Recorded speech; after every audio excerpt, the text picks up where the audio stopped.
Para pendengar, pukul 13 waktu Indonesia Barat. Tentunya kami akan ajak Anda saat lagi untuk bergabung bersama kami dalam Berita Daerah berbahasa Minang. Tetap bersama Pro 1 Radio Republik Indonesia.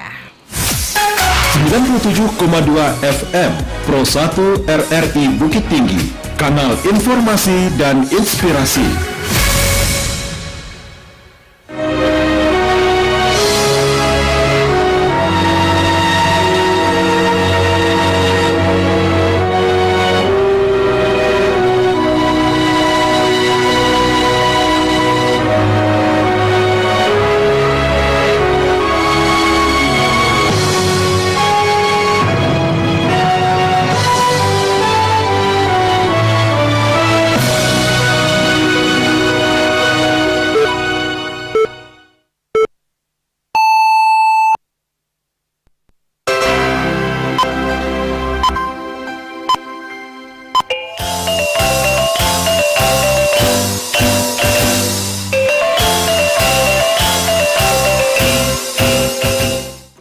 Selamat siang saudara pandanga. Untuk mengawali perjumpaan kita di siang hari kami sampaikan seri berita utama dalam Warta Berita Minang siang hari Pemerintah Kabupaten Agam canangkan program Sawah Pokok Murah atau SPM sebagai program unggulan. Dinas Perdagangan Koperasi Jo UKM kini tengah menata kawasan Pasar Sayur. Buletin Berita Minang siang dibacakan oleh Irfi Anissa. Memperkuat ketahanan pangan dan tingkatan kesejahteraan petani, pemerintah Kabupaten Agam canangkan program Sawah Pokok Murah atau SPM sebagai program unggulan. Selengkapnya dilaporkan reporter Yudi Prama Agustino. Pemerintah Kabupaten Agam mencanangkan program Sawah Pokok Murah atau SPM sebagai program unggulan untuk memperkuat ketahanan pangan dan meningkatkan kesejahteraan petani. Bupati Agam Beni Warlis menyampaikan, inovasi sawah pokok murah digagas di Pakar Pertanian Sumatera Barat Joni dan pernah menjabat sebagai Kepala Dinas Pertanian Pemerintah Provinsi Sumatera Barat dan melahirkan ide penghematan biaya produksi, juga meminimalisir penggunaan bahan kimia, pengolahan lahan hingga pembakaran jerami. Setelah panen, jerami dibiarkan melapuk dan indak dibakar, sawah langsung diolah tanpa dibajak, hanya cuma membuat saluran air dan tanahnya ditaruh di bedeng-bedeng. Selanjutnya ulas Beni Warlis untuk penyamaian bibit juga langsung dilakukan dan ketika bania siap tanam jo program bania sabatang, maka indak perlu katulamo melakukan proses pengolahan sawah, pola membajaknya mencangkua, merancah dan dilanjutkan jo proses tanam. Program Sawah Pokok Murah adalah langkah strategis untuk menstabilkan harga bare, meningkatkan produksi padi lokal, dan mengurangi beban biaya produksi para petani. Beni Warlis menjelaskan, program juga merupakan implementasi konkret dari astacita Presiden Prabowo Subianto di bidang ketahanan pangan. Program itu adalah dialokasikan melalui dana desa sesuai Jo Permendes PDT nomor 2 tahun 2024. Kabupaten Agam bahkan menjadi nan pertama di Sumatera Barat dan berhasil mempercapai pencairan dana desa untuk mendukung pelaksanaan program Harapan kita tentunya ini akan berlanjut terus. Ketika masyarakat sudah merasakan, ini mereka akan lanjut karena dampak positifnya luar biasa. Bahwa sawah pokok murah memang sangat menguntungkan petani dari segi biaya produksinya, kemudian meningkatkan hasilnya dari segi produksi. Kemudian juga mutunya juga karena di organik akan menghasilkan beras yang mutunya juga lebih bagus. Lingkungannya juga, iklim mikronya juga di keberlanjutan kesubstansian akan tetap terjaga. Hanya ini yang dilakukan, bermunculan inovasi-inovasi baru. Mereka bisa melakukan di situ minyak padi, untuk ikan. Mungkin ada lagi yang lain nanti yang akan muncul. Karena petani yang ada di lapangan ini, mereka tidak cukup melihat kemudian inovasi, ada saja yang terpikirkan dari petani. Semua ini kan juga dari petani sebetulnya. Dikumpulkan menjadi satu sawah pokok murah. Beni Warlis memberikan apresiasi kepada berbagai pihak dan telah berkontribusi dalam perancangan dan pelaksanaan program Sawah Pokok Murah itu, serta mengajak seluruh elemen masyarakat untuk bersama-sama menyukseskan program demi masa depan pertanian Kabupaten Agam dan lebih sejahtera dan berdaulat. Yudi Prama Agustino melaporkan. Lembaga Pemasyarakatan Lapas Kelas 2 Bilubak Basuang, Kabupaten Agam mengembangkan perkebunan buah-buahan di lahan sarana asimilasi serta edukasi seluas 1 hektar milik lembaga itu. Kapalo Lapas Kelas 2 Bilubak Basuang Budi Soeharto di Lubak Basuang mengatakan buah-buahan yang ditanam berupa lemon, Maksud kami melon, semangka, pepaya, sarato lainnya. Dirinya menambahkan buah-buahan ditanam di lokasi nan kosong sarato sistem penanaman menggunakan polybag. Budi Soeharto mengakui pengembangan buah-buahan serta sayur-sayuran untuk mendukung program ketahanan pangan Presiden Republik Indonesia Prabowo Subianto. Setelah itu 3 balai program akselerasi materi imigrasi dan pemasyarakatan Republik Indonesia. Desa Padangan, Dinas Perdagangan Koperasi Jo UKM kini tengah menata kawasan Pasar Sayur sebagai bagian kebijakan penata ulangan Pasar Pusat Padang Panjang. Berikut laporan Alwan Ahmad Fauzan. Dinas Perdagangan Koperasi Jo UKM Disperdakop UKM Kota Padang Panjang memastikan kini penataan Pasar Pusat Padang Panjang tarwih digencarkan. Salah satunya dalam mendata ulang pedagang kaki lima PKL nan berada di sekitar wilayah Pasar Sayua. Kepala Bidang Kabid Pengelolaan Pasar Disperdakop UKM Kota Padang Panjang Firino Rumiko Kapado RRI mengatakan pendataan itu dilakukan untuk penataan PKL langsung. Sajak inisiasi penataan berdasarkan pemantauan langsung Wali Kota Henry Arnis pada hari Balai Senin 27 April Kapatang sejak pukul 6 pagi. Dalam skema penataan yang dirancang, sebut Firino Rumiko, setiap pedagang akan dikelompokkan berdasarkan kategori dagangan. Pedagang kaki lima atau PKL akan menempati kapling dengan ukuran yang sama, tanpa ada perbedaan besar kecil lahan. Sesuaikan dengan komoditi yang direncanakan sebelumnya, yang sekarang mungkin masih ada yang tidak sesuai pada tempatnya, itu kan kita tertibkan. Kepala Bidang Kabid Pengelolaan Pasar Disperdakop UKM Kota Padang Panjang Firino Rumiko mengatakan, data pedagang akan diinput dalam aplikasi khusus.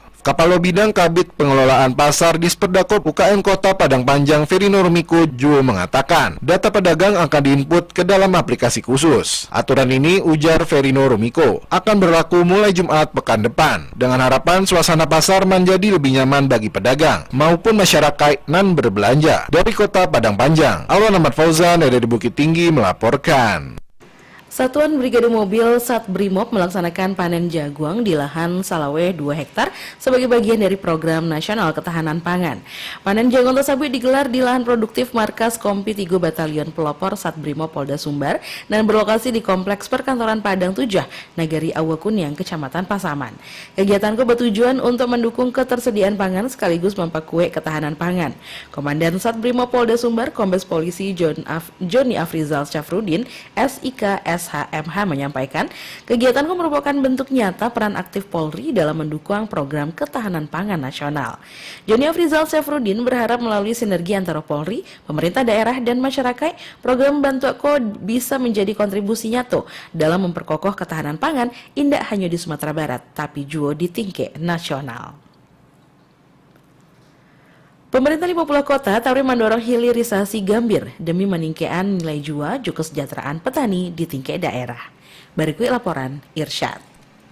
Bupati 50 Kota Safni menyampaikan bahwa upaya peningkatan kesejahteraan petani gambir mendapat dukungan dari Direktur Jenderal Kekayaan Intelektual Kementerian Hukum dan HAM. Safni menyebutkan bahwa Direktur Jenderal Kekayaan Intelektual Razilu mendorong pendaftaran komoditas gambir secara kolektif. Dukungan itu diarahkan kepada pemerintah Kabupaten 50 Kota agar segera mendaftarkan gambir sebagai kekayaan intelektual. Menurut Safni, langkahku dinilai strategis untuk mempalui pasar gambir di mancanegara. Pihaknya menilai selama pasar gambir hanya dikuasai oleh beberapa negara tertentu. Safni berharap hilirisasi gambir dapat segera terwujud jadi diterima di berbagai negara serupa Tiongkok dan negara-negara Eropa. Ini ada hulu dan hilirisasi.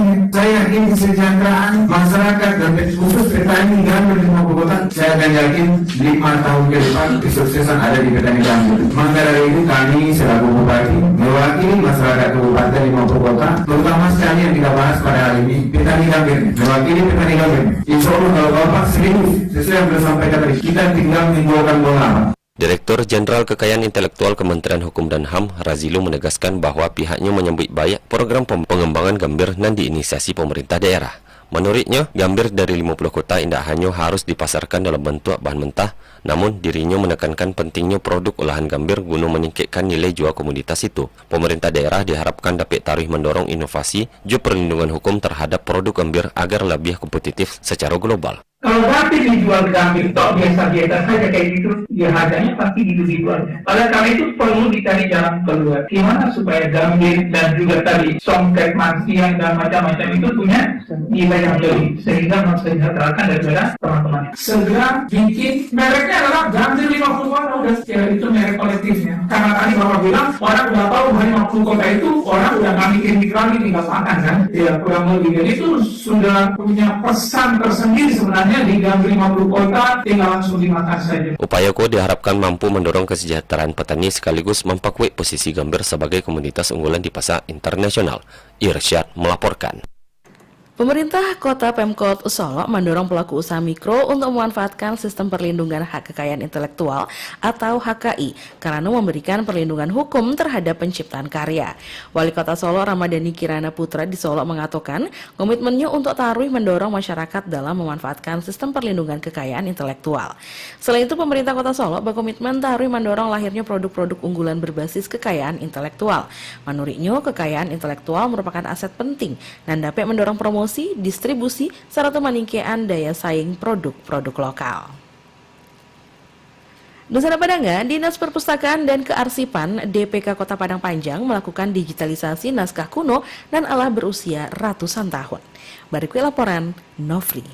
Dinas Perpustakaan dan Kearsipan atau DPK Kota Padang Panjang dilakukan digitalisasi naskah kuno dan alah berusia ratusan tahun, bertujuan menjaga kelestarian naskah-naskah kuno sekaligus mempermudah masyarakat untuk melihat warisan budaya. Kepala Bidang Perpustakaan Tuti Abdul Rajab kepada RRI menyebutkan ada beberapa naskah yang perlu direstorasi karena sudah rusak dan indak tak bacolai. Namun biaya untuk melakukan restorasi naskah tak bilang mahal. Hal tersebut mengambil kegiatan pelestarian naskah kuno. Dan menjadi kendala saat ko adalah melakukan restorasi. Pihaknya akan usulkan kepada Perpustakaan Nasional perihal bantuan merestorasi naskah tersebut. Menurutnya, pelestarian naskah kuno adalah upaya penting untuk menjaga warisan budaya dan informasi dan terkandung di dalamnya. Iko melibatkan berbagai tindakan termasuk konservasi fisik naskah, restorasi, alih media, serta digitalisasi. Agar naskah-naskah ko tetap dapat digunakan masyarakat untuk waktu lama, baik untuk penelitian, pendidikan maupun pemanfaatan budaya. Tuti menyampaikan sejauh ke beberapa naskah dan alah digitalisasi berupa Al-Quran dan hadis. Naskah-naskah kuno tersebut berasal dari koleksi masjid tertua Kota Padang Panjang, Masjid Asasi di Kelurahan Sigando. Naskah kuno itu adalah tulisan tangan yang kita miliki oleh orang-orang lama, di mana usia tulisan tangannya itu ada 50 tahun ke atas dan mempunyai nilai sejarah. Pertama di Masjid Sigando, dan untuk di Masjid Asasi kita mendapatkan tulisan tangan asli dari orang-orang lama yang bertuliskan Arab Melayu. Itu ada yang berkaitan dengan fikih. Tuti menambahkan, naskah kuno atau manuskrip adalah dokumen tertulis dan alun dicetak dan berusia lebih dari 50 tahun. Digitalisasi memungkinkan naskah kuno dan rapuh dan berpotensi rusak disimpan secara digital dan diakses secara luas baik secara online maupun dalam format fisik dan terawat. Nofri melaporkan. Selain angkutan gratis untuk pelajar yang diluncurkan pada Hari Pendidikan Nasional 2 Mei, pemerintah Kota Padang Panjang juga segera wujudkan program seragam sekolah gratis untuk peserta didik kurang mampu.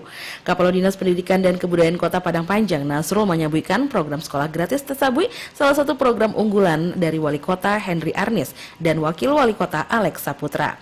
Menurutnya, saat tim Disdik sedang melakukan pendataan beberapa siswa dan berhak menerima seragam gratis dan program pemberian seragam sekolah akan direalisasikan sebelum masuk tahun ajaran baru atau Minggu ke-2 Juli 2025.